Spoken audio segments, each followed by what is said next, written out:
तो आज के हमारे फर्स्ट एपिसोड में हम देखेंगे कि npx और npm के बीच में क्या डिफरेंस है, रिएक्ट ऐप कैसे बनाते हैं और कौन सा कोड एडिटर यूज करने हैं, क्या है रिएक्ट और रिएक्ट की हिस्ट्री क्या है, ये सारी चीजें जानेंगे आज की इस वीडियो में। तो स्टार्ट करते हैं बस एक इंट्रो के बाद।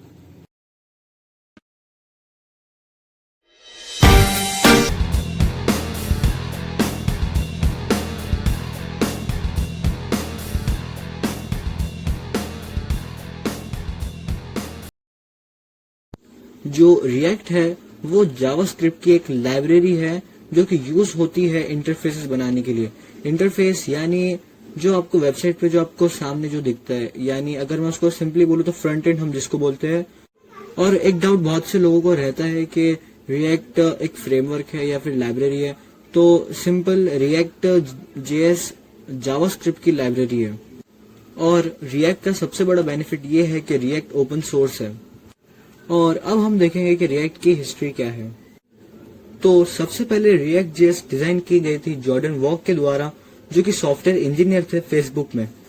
और सबसे पहले रिएक्ट को यूज किया गया था फेसबुक के न्यूज वाले फीड में अराउंड 2011 में।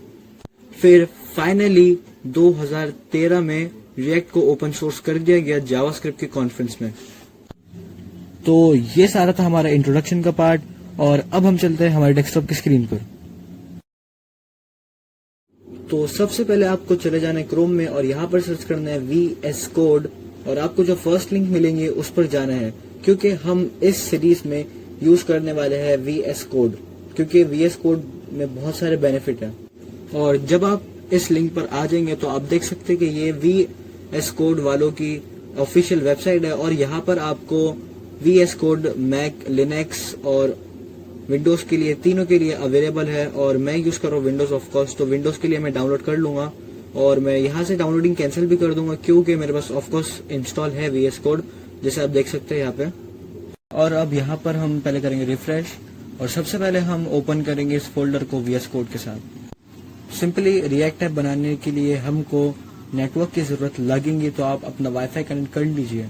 और तो टर्मिनल ओपन करने के लिए आपको Ctrl+बैकटिक दबाना है, इससे आपका टर्मिनल ओपन हो जाएगा। और मेक श्योर आपका जो ये लिंक है वो आपके फोल्डर में ही हो। और हम कमांड देंगे यहाँ पर npx create react app, और जो हमारे ऐप का नाम होगा वो नाम देंगे। जैसे आपको कुछ भी नाम पसंद है आप वो दे दीजिए। मैं यहाँ पर नाम दूंगा योर ऐप, और इसके बाद हम इस कमांड को रन करेंगे। तो यहाँ पर मैं मेरी वीडियो की स्पीड को थोड़ा सा बढ़ा दूंगा।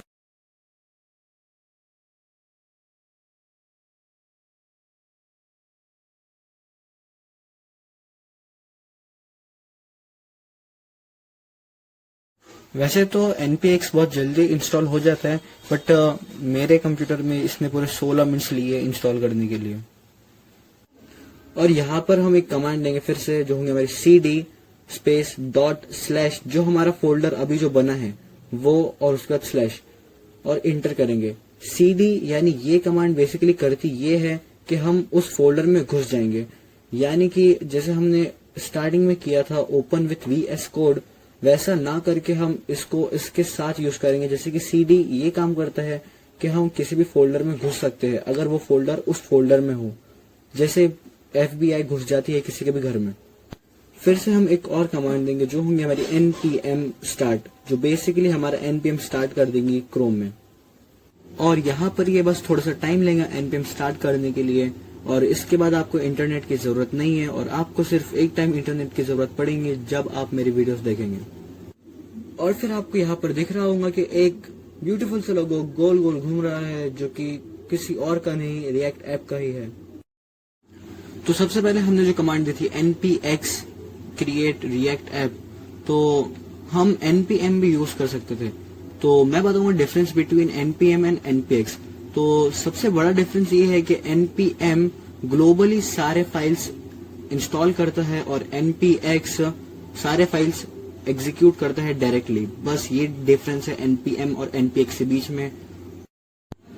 और फिर हमने दूसरी कमांड जो दी थी वो थी cd और हमारे फोल्डर का नाम। तो बेसिकली cd मैंने अभी बताया और फिर से बता देता हूँ कि cd हम किसी फोल्डर में जाने के लिए यूज करते हैं, यानी उस फोल्डर की लिंक ऐड करने के लिए करते हैं। और बाकी की चीजें जैसे